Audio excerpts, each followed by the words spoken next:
नमस्कार। वैज्ञानिक किसान संवाद से बदलता कृषि परिवेश विकास की राह में बढ़ रहा है हमारा देश। स्वागत है आपका पूसा समाचार में। मैं डॉक्टर गिरिजेश सिंह मेहरा, वैज्ञानिक कृषि प्रसार, एवं मैं डॉक्टर सुनीता यादव, वैज्ञानिक पर्यावरण विज्ञान, पूसा संस्थान की ओर से सभी दर्शकों का हार्दिक स्वागत करते हैं।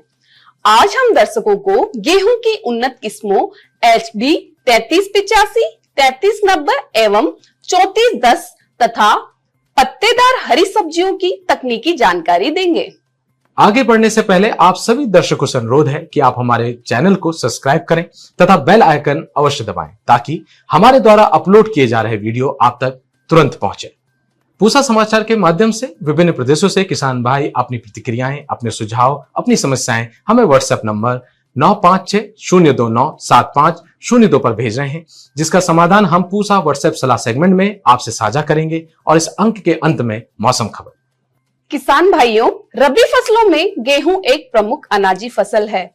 हमने पूसा समाचार के माध्यम से समय समय पर आपको गेहूं की उन्नत किस्मों से अवगत कराया है।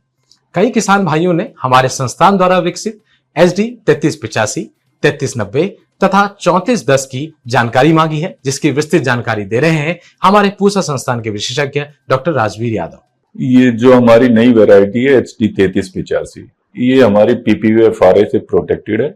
इसके अंदर तीनों रस्ट के प्रति रोग प्रतिरोधक क्षमता है और इसको हमने MP में भी टेस्ट कर रखा है, UP में भी टेस्ट कर रखा है, पंजाब में भी टेस्ट कर रखा है, हरियाणा में भी टेस्ट कर रखा है। सब जगह इसकी परफॉर्मेंस जो हमारी ट्रेडिशनली ग्रोन वैरायटियां हैं, जैसे HD 2968, SD 3086 या आपकी DBW 187, ज्यादातर से अच्छी है या उनसे 5-10% अच्छी है या किसी जगह बहुत अच्छी पैदावार आई है। कम, मेरे ख्याल में हमें किसी लोकेशन से रिपोर्ट नहीं मिली कि भाई इसकी उनसे कम पैदावार आई।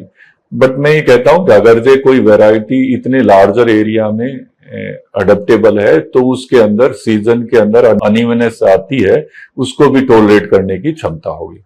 तो इस वैरायटी को ट्राई कर सकते हो। ये अर्ली भी लगा सकते हो, टाइमली भी लगा सकते हो और थोड़ा सा लेट तक लगा सकते हो। बहुत लेट इस वैरायटी के अंदर ज्यादा पैदावार नहीं आएगी। यानी मेरा अर्ली का मतलब है अगर आप 25 अक्टूबर के आसपास भी सोइंग कर सकते हो, आप 5 नवंबर के आसपास भी सोइंग कर सकते हो, आप 5 दिसंबर तक को भी सोइंग कर सकते हो। हाँ, आप दिसंबर एंड या दिसंबर के से मिडल के बाद की सोइंग में इसकी पैदावार बहुत ड्रास्टिकली घट जाएगी। तो आप ये जो टाइम विंडो है, इस टाइम विंडो में आप लोगे, ये सच्चाई है कि मैक्सिमम यील्ड आपको अर्ली सोइंग में मिलेगी। दो और वैरायटी है जिनके बारे में बताना चाहूंगा, 3390 और 3410। 3410 हमारी अर्ली सोइंग के लिए हमने MP और NCR जोन के लिए रिलीज करी है। वो वैरायटी भी इतनी ही अच्छी है। अर्ली सोन का मतलब 25 अक्टूबर के। MP के अंदर हमने उस परीक्षण के दौरान उसकी पैदावार काफी अच्छी मिली। तो उसके अंदर फुटाव बहुत है, जैसे HD 3385 और हमारी HD 3410 में दोनों में फुटाव बहुत ज्यादा है। फार्मर इसको कम सीड रेट से भी लगा सकते हैं। इसी तरह हमने HD 3390 एक वैरायटी लगाई जो हमारे NCR जोन के लिए थी।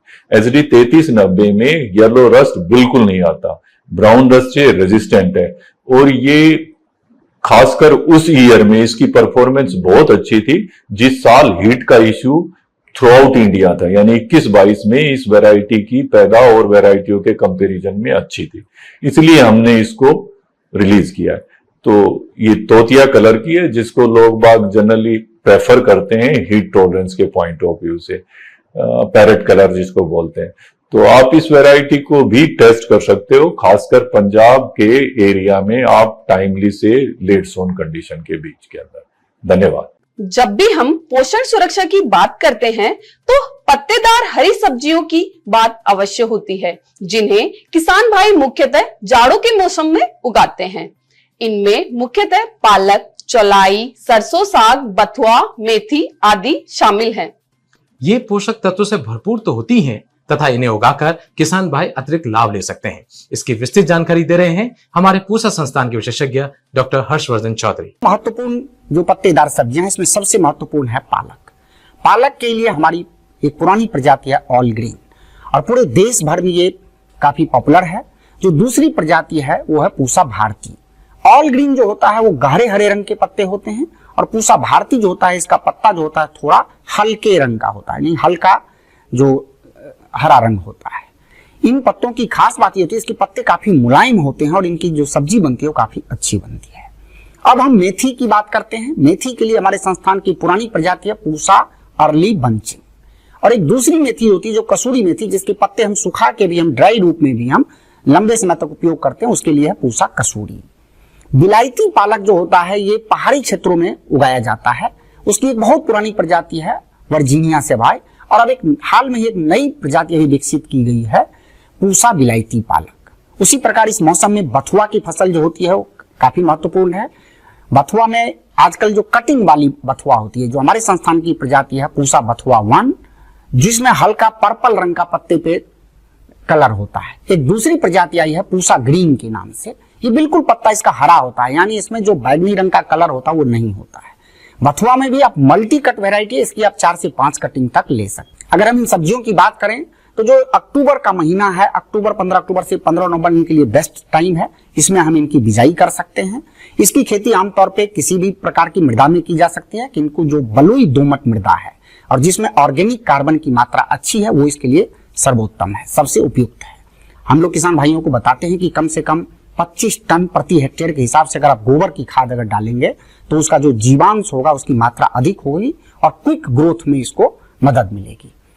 अगर हम बीज दर की बात करें तो आमतौर पे जो हमारा पालक है इसके लिए करीब 20 से 25 केजी, जो बिलायती पालक है उसके लिए 30 केजी, और पालक और बिलायती पालक बथुआ जो है ये सिर्फ 2 केजी प्रचुर मात्रा में है।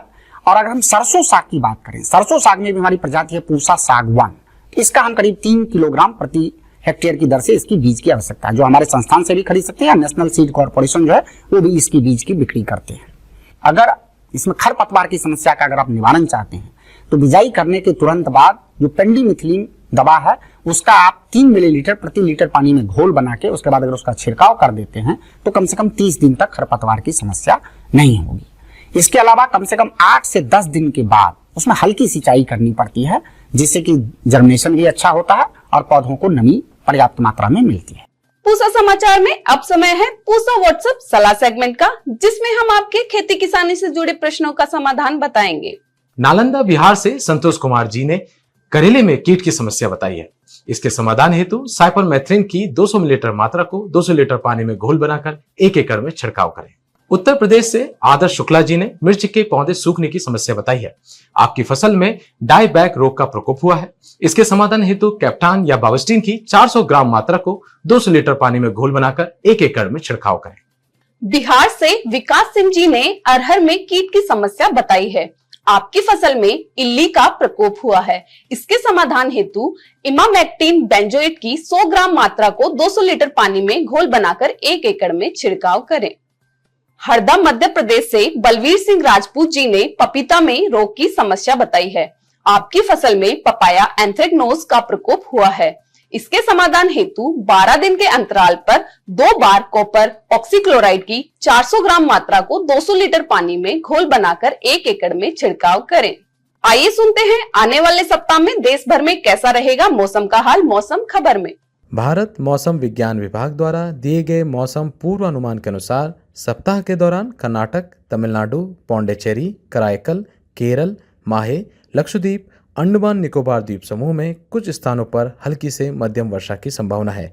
23 और 24 अक्टूबर को गांगेय पश्चिम बंगाल, उड़ीसा में, 24 अक्टूबर को तटीय आंध्र प्रदेश कुछ स्थानों पर भारी वर्षा होने की संभावना है। 25 से 27 अक्टूबर के दौरान प्रायद्वीपीय भारत तथा द्वीपों में कुछ स्थानों पर वर्षा की संभावना है। प्रिय किसान भाइयों, बहनों एवं दर्शकों, आशा करते हैं पूसा समाचार का यह खास अंक भी आपकी खेती किसानी से जुड़ी समस्याओं के समाधान हेतु सार्थक सिद्ध होगा।